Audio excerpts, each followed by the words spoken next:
ধর্ম হোক যার যার, বড় মা সবার। তো আমি তো সেই টানেই চলে গেছিলাম নৈহাটিতে। আমাদের বাড়িটা নৈহাটির থেকে অনেকটাই কাছে, কিন্তু আমাদের তবুও ঠিক মতন টাইমই হচ্ছিল না যে একবার গিয়ে একটু পুজো দিয়ে আসবো মায়ের কাছে।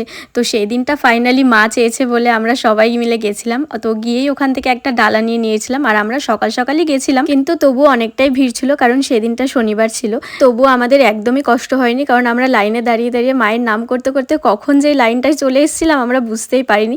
আর তোমরা দেখতেই পাচ্ছ যতটা সময় আগাচ্ছিল তত আরও ভিড় বাড়ছিল।